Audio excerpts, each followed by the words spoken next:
मेष राशि वालों के लिए सूर्य का परिवर्तन कैसा रहेगा?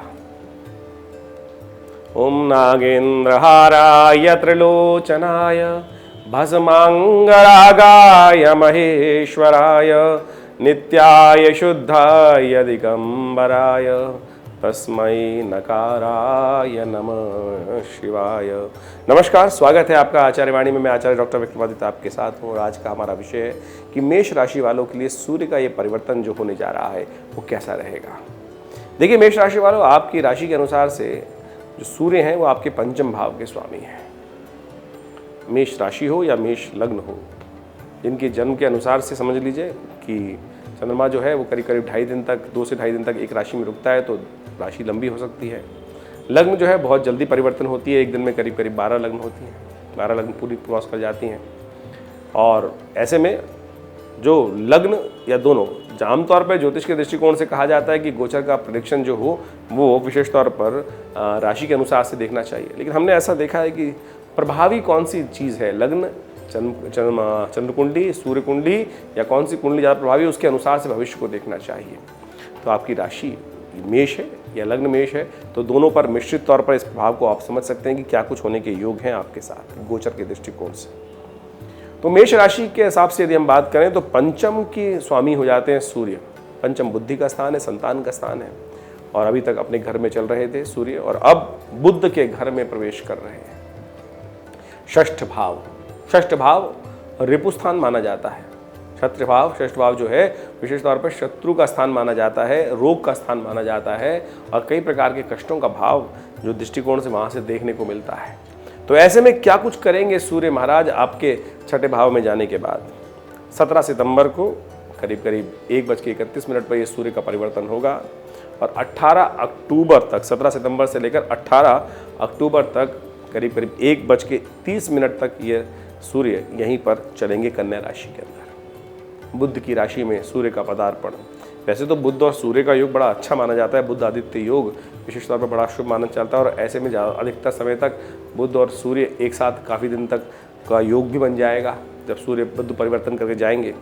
तो ऐसे में बुध सूर्य का जो षष्ठ भाव में जाना है वो विशेष तौर पर आपको थोड़ा ध्यान रखने के योग समझ में आने चाहिए।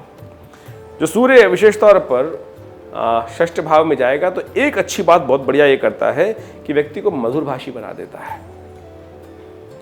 आपके जीवन में इस वक्त सफलता का रहस्य जो है वो मधुर भाषा से ही निकलने वाला है। जितनी आपकी भाषा मधुर होगी, आप समझ लीजिए, या आप ये उपाय मान लीजिए या कैसा कर लीजिए, सबसे पहले हम उपाय से ही आरंभ कर रहे हैं। नेगेटिव तो बात करने के फायदा ही नहीं है। कई लोग लिख देते हैं कि नेगेटिव बताने के फायदा ही क्या है।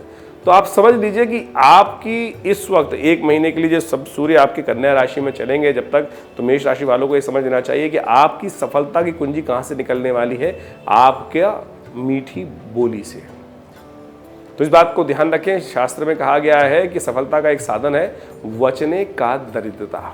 जो भी बोले सत्यम ब्रूयात प्रियम ब्रूयात, न ब्रूयात अप्रियम सत्य। तो असत्य बोले, बिल्कुल बोले, वो कोई दिक्कत नहीं, लेकिन मीठा जो भी बोले मीठे बोलने का प्रयास करें। उससे आपके जीवन में सफलता का रास्ता बनेगा, शत्रु भी समाप्त होंगे और आगे बढ़ने के रास्ते बन सकते हैं। और जहाँ कटुता से आपने उपयोग किया, सूर्य का प्रकोप, सूर्य की एग्रेसिवनेस, यदि उसका उपयोग करने का प्रयास किया, बाल स्वभाव उपयोग करने का, कहाँ ही कुछ भी बोल दिया, वो चीज़ जो है वो आपकी शत्रु बन जाएगी। ऐसे में इस बात को आपको ध्यान रखते हुए कार्य करना है कि बुद्धि का पूर्ण उपयोग करते हुए कार्य करने की ज़रूरत है, अन्यथा थोड़े से कष्ट होने के योग बन सकते हैं और जो विशेष तौर पर उससे आपके जीवन में विजय प्राप्त करने के योग बन सकते हैं।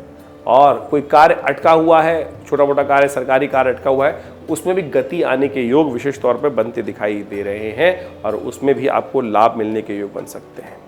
लेकिन संतान के लिए यह समय थोड़ा भारी दिखाई देता है, जिसलिए घर जो संतान है उसका विशेष तौर पर ध्यान रखने की ज़रूरत है। अपने रिलेशन उनके साथ अच्छे रखने का आपको बहुत ज़रूरी से प्रयास करना चाहिए।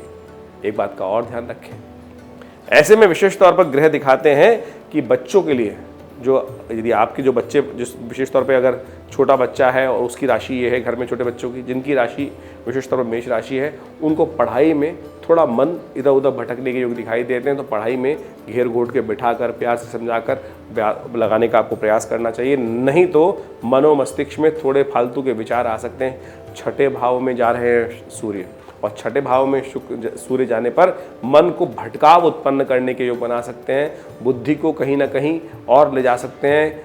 जाना इस दिशा में था और बुद्धि कहीं इस दिशा में चली जाए, तो जो घर के छोटे बच्चे हैं जिनकी राशि मेष है, उनके लिए इस बात का आपको ध्यान रखते हुए कार्य करना है कि बच्चों का मन मनोमस्तिष्क भटके नहीं। तो ऐसे में समय भटकाव की तरफ जा रहा है, तो भटकाव से एकाग्रचित्त करने का आपको उनको प्रयास करना चाहिए। स्वास्थ्य के दृष्टिकोण से ये समय सूर्य का जो परिवर्तन है थोड़ा भारी दिखाई देता है, तो मेष राशि वालों के लिए विशेष तौर पर ध्यान रखने की ज़रूरत है। टांगों में दर्द की शिकायत, मस्कुलर वीकनेस, ये समस्याएं उत्पन्न हो सकती हैं, और ख़ास तौर पर विशेष तौर पर यूरिन संबंधित समस्याएं जो हो सकती हैं उनका भी ध्यान रखने की ज़रूरत है। बुखार इत्यादि, रक्त विकार इत्यादि, ये कुछ डिसीजेज हैं जो विशेष तौर पर सूर्य आमतौर पर जब परिवर्तन के साथ साथ कुछ ना कुछ इसमें कष्ट देने के योग दे सकता है। तो ऐसे में ध्यान रखते हुए कार्य करें। सूर्य का छठे भाव में जाना विशेष तौर पर थोड़ा सा मान सम्मान के लिए भी आपको अपनी चीज़ों फूक फूक के कदम रखने की ज़रूरत है। सूर्य का ये परिवर्तन जो है छठे भाव में हो रहा है। छठा भाव रिपु स्थान है, छठा भाव शत्रु वाला स्थान है, छठा भाव रोग वाला स्थान है। तो ऐसे में ये परिवर्तन का योग जो बन रहा है ये थोड़ा सा इस भाव से कष्ट देने के योग दे सकता है। और बृहस्पति महाराज पूरी तरह से यहाँ पर आपकी विद्या, आपकी बुद्धि, आपके काम आने के बहुत अच्छे योग बन सकते हैं, लेकिन बड़ों का सम्मान विशेष तौर पर बहुत ज़्यादा करने की ज़रूरत है। जितना बड़ों की उपेक्षा करेंगे उतने ज़्यादा कष्ट होने के योग बन सकते हैं। तो बहुत सोच समझकर जो भी कार्य करें उसके अनुसार से काम करना आपको बहुत ज़रूरी है। एक उपाय हम आपको बता रहे हैं, वो करेंगे तो बहुत सुंदर तरीके से आपको लाभ प्राप्ति के योग बनेंगे, कष्ट दूर करने के योग बनेंगे। गौ सेवा, गौ सेवा विशेष तौर पर आप करने का प्रयास करें। पालक की गड्डी मिल जाएगी आपको, या मूंग की दाल भिगो दीजिए। मूंग का जो साबुत मूंग है उसको रात को पानी में भिगो दीजिए और सुबह किसी गौशाला में जाकर उसको गाय को खिलवा दीजिए। ये उपाय आप कर बहुत सुंदर तरीके से आप अपने कष्टों को दूर करने का योग बना सकते हैं। अपनी बहन को कोई उपहार दे दीजिए, ये भी एक बहुत सुंदर उपाय है इस वक्त आपके ग्रह को ठीक करने के लिए। बहन को कुछ उपहार देना, उसको प्रसन्न करना, और विशेष तौर पर गऊ को पालक खिलाना, ये बहुत सुंदर उपाय हो सकता है। एक उपाय और बता देते हैं आपको, वो भी करने से आपको लाभ प्राप्त होगा। बिल्वपत्र भगवान शिव पर अर्पित करना। सूर्य को अर्घ्य दें, तो एक बिल्वपत्र पत्ते में डालकर, जल में डालकर, उससे भगवान सूर्य को अर्घ्य देने से भी इस वक्त सूर्य के ग्रह योग में परिवर्तन आने के योग आपके लिए बन सकते हैं। एक उपाय और नोट कर लीजिए, वो भी आपके लिए बहुत अच्छा रहेगा, लाभकारी स्थित हो सकता है। विशेष तौर पर बंदरों को विशेष तौर पर गुड़ डाल दें। बंदरों को थोड़ा सा कहीं बंदर दिखाई दी जाए, किसी जगह दिखाई, आमतौर पे कई बार घरों में बंदर आते रहते हैं, तो गुड़ और चना उनको डाल दीजिए। देखिए उससे आपके ग्रहों को कुछ ना कुछ रास्ता देने में, लाभ देने में रास्ता बन सकता है। और एक और उपाय भी है इस वक्त, वो करने से भी लाभ प्राप्त होगा।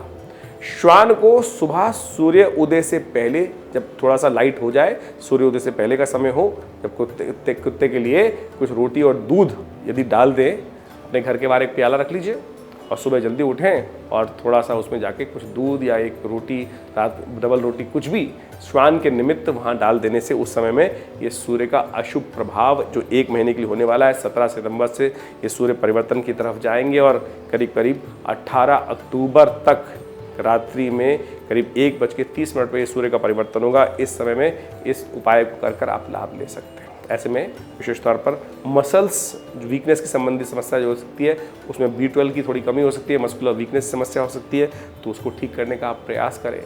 और दूध इत्यादि का सेवन अच्छे से, थोड़ा बादाम इत्यादि डालकर थोड़ा कर लीजिए, उससे मस्कुलर वीकनेस, इम्यूनिटी को स्ट्रॉन्ग करने की ज़रूरत है। ओवरऑल ग्रह जो है रोग कारक कहीं समस्या ना करे, इसके लिए इन सब चीज़ों को सोचते समझते यदि कार्य करेंगे तो बहुत सुंदर तरीके से आपको लाभ प्राप्त होगा, कष्ट भी दूर करने के योग बन सकते हैं। तो आप समझें कि ग्रह परिवर्तन के साथ साथ कहाँ अच्छा कर रहा है, कहाँ खराब कर रहा है, कहाँ से आपको किस रास्ते चलने के लिए कुछ रास्ता मिलने वाला है, आगे बढ़ने के रास्ते बनने वाले हैं। तो ये सारी बातें हम आपके समक्ष इस कार्यक्रम के माध्यम से रखते हैं।